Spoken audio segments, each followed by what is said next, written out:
siguro naghibal ang muntana no, sa mga panghitabo.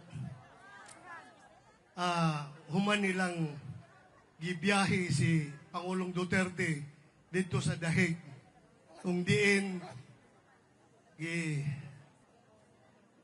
ang iyahang mga tawhanong katungod, giabuso, ang atong konstitusyon, giyatak-yatakan, ang atong mga legal nga mga proseso, gibaliwala, tungod lang yun sa ilahang kagustuhan nga mabiyahe si Pangulong Duterte dito sa Dahig para ma-erase ang mga Duterte sa natad politika diri sa atong nasod, para si Vice President Inday Sara Duterte mawad-an na og tsansa nga mamahimong presidente sa 2028.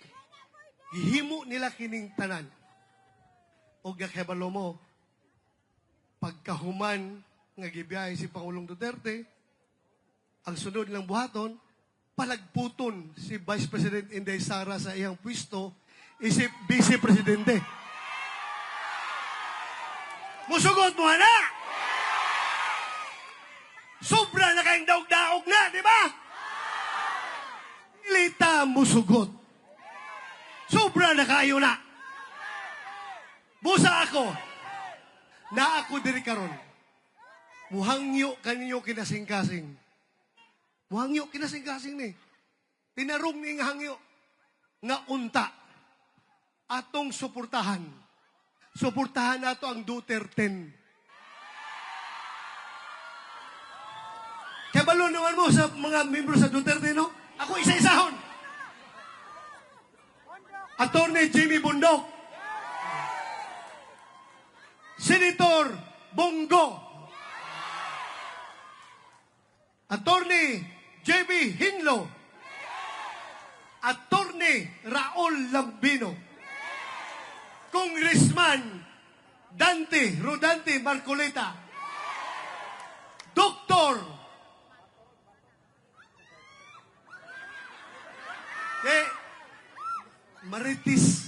Dr. Maritis Mata.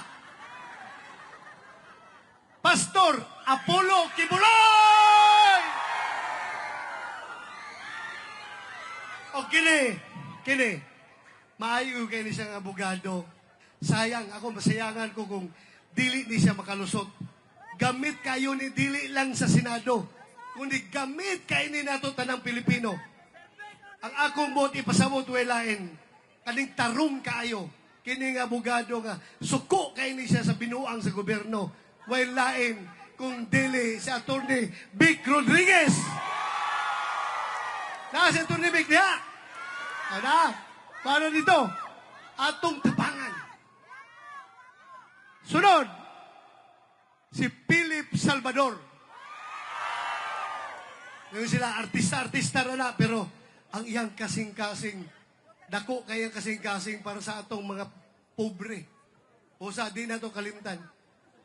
Nganong ako nag-auhag kaninyo nga suportahan ang Duterte? Ngano?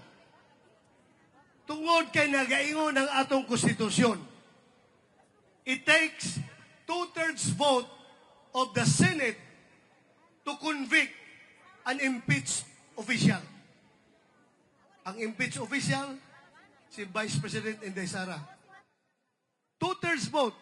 What is 2/3 of 24? Kaming mga senador, 24 kami. O sa 2/3 na, 16. Karon, kung inyong suportahan, magkahiusat ang tanan. Ang Duterte, inyong tabangan gayon nga mudaog tanan. So doon na tayo napulo ka senador, plus isa ka-incumbent nga senador, si Senator Robin Hood Padilla, mamahimo na tang 11. Oh. So kung kita doon ay 11 sa Senado, 24 minus 11, pila? 13. Kutob na lang sila sa 13 nga ilang makuhang buto para makonbikto si Inday Sara. So dili ko siya kakuhang 16. Dili ko, di ba? Usa ako, kita mga Bisaya, Ako'y problema. Ako'y problema sa Mindanao. Kaya bisag di ko mangampanya, muingon ng Mindanao. Sir, mamatay ba? Tanawa. Di na mo kinahanglan mangampanya sa mua. Kay both straight PDP laban mi, sir. Both straight PDP laban mi. Di na kami ng kumpanya sa Mindanao. Suko kay mga tao sa Mindanao. Naay Muslim dito nga warrior sa MILF. Isog kayo bunguton. Last time niya ko sa Kinapawan. Fighter to sa MILF. Nidool sa kuha, bunguton. Isog kayo, isog. Ingon siya, Sir, pwede ko mugakos ni mo? Kung nga naman, mugakos na ko, sir. O sige, dali, dool, gakos. Gigakos ko sa MILF. Paggakos niya, diretso gagulhol, perting hilag yun. Habang gihilak siya, ningon siya, Sir, sobra na kayo lang gihimo kang tatay digong, sir. Pantay lang ng mga tawanan na. Magkabalos na gihapon tanan nila. Basta sobra yun, sir. Di na ako madawat bilang isa ka Mindanawan, bilang isa ka Muslim, bilang isa ka Pilipino. Di na ako madawat ang ilang gihimong pagdaog-daog sa itong Pangulo. Sige lang. Relax ka lang diya. Relax ka lang. Dili na may kailangan mangampanya sa Mindanao. Both straight. Kaya diri sa inyo karon kay Baloko, kitang tanan na sakitan. Ha? Kasi wala mo hilak. Ako, isugkay ko nga tao. Sukol kong sinumbagay, bisag intiro adlaw. Pero, paghita po ato, parte hilak na ko, di na ko pugan. Di na ko mapugan, hilak yun ko. Tungod kay, sobra ang netabo sa tigulang. Can just imagine, gihimo namo ni Pangulong Duterte tong war on drugs. Dili para kami mudato. Dili para kami magkakwarta. Gihimo namo ang war on drugs para masalba ang kaugmaon sa kabatan-unan nga namiligro sa illegal nga droga. Kisa man na muhimo na na, kundi ang nakalingkod ng gobyerno. Dili ka na nakalingkod ng gobyerno, wao pa'y magpadaghan sa droga. Di ba? Busa. Kami gihimo na mo to. Yung si Presidente Digong, bato, naka-obserba ka ba? Doon na natay mga probinsya nga gikontrol na sa drug lord. Dili pwede na nga mamahimong narco-state ang Pilipinas. Busa pugnan nato kini. Naanaday mga probinsya nga drug lord na ang magdesisyon kinsa po pwede mamahimong gobernador, mamahimong congressman, mamahimong mayor, konsehal, tanan-tanan. Kontrolado nila ang politika sa ilang lugar tungod kay daghan ka sa kwarta nagikan sa droga. O manarko-state ang Pilipinas, unsa na rin kaugmaon nato? Okay lang ta mga tigulang. Pero mga bata, kaluoy sa ato mga anak, mga apo. Pusa ingon siya, bato, kaisa ra ko mamahimong presidente. Ikaw kaisa ra pud ka mamahimong chief PNP. We will never pass this way again. Ni Anhita, hayahay ka itong pamuyo dito sa Davao. Gihimo kong presidente nga wala na ko giambisyon. Gihimo kang chief PNP nga wala ka nag-ambisyon tungod na sa pagbuot sa labaw makagagahom kay doon na sa emisyon nga ihatag ka na to. Mao ka na ang pagkontrolar sa droga, kriminalidad o korupsyon. Busa gihimo namo sa sulod sa ulong katuig. Apan, pagkahuman sa paningkamot ni Pangulong Duterte, nga magpuyo tang malinawon, magpuyo ta nga layo ta sa kahadlok sa droga o krimen. Unsay gibalos nato kaniya? Gibiyahe siya dito sa dahig. Mao ba na atong batasan pagka-Pilipino? Huh?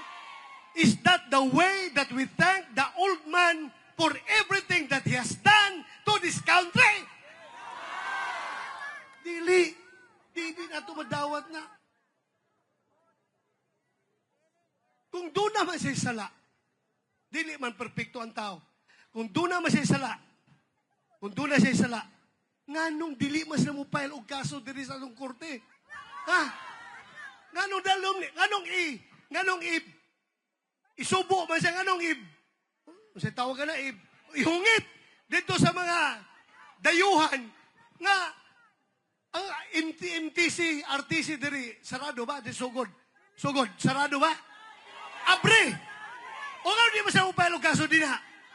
Gusto nila sa ICC, kay kadong mga tao dito ay kalibutan sa panghitabo sa Pilipinas, dali nilang mailad, kay nagpaluyo na ng pagpaila ng kaso karon. Kadtong mga NPA, mga CPP, NPA, na nasuko gayon sa pagka-presidente ni Digong, kay nawala ang ilahang mga pwersa. Suko kayo sila, balo sila. So, busa, ako hangyo ko nyo, maghiusa ta. Kaya kung di ta maghiusa, daog-daogon lagi hapon ta. Maghiusa ta. Maningkamo ta. Ako, dagdagan ako. 5 minutes no, kanay lang. Ambo ta sa labang makagagahom. Nga mahuman, marisolba ihang kaso, o makauli na yung tao si Tatay Digong diri sa itong nasod. Dugang pag-ampo para tagaan siya sa labang makagagahom o eksakto o piskay nga panglawas para iyahang malusutan ang mga pagsulay ngayang yatubang karon. Kaya na to na! So dagang kay salamat, dili na nako tason, ayaw to nyo kalimti, Duterte na pulo mikabok, tabangiin tao minyo. Dagang salamat, mayong gabi, katong tanan.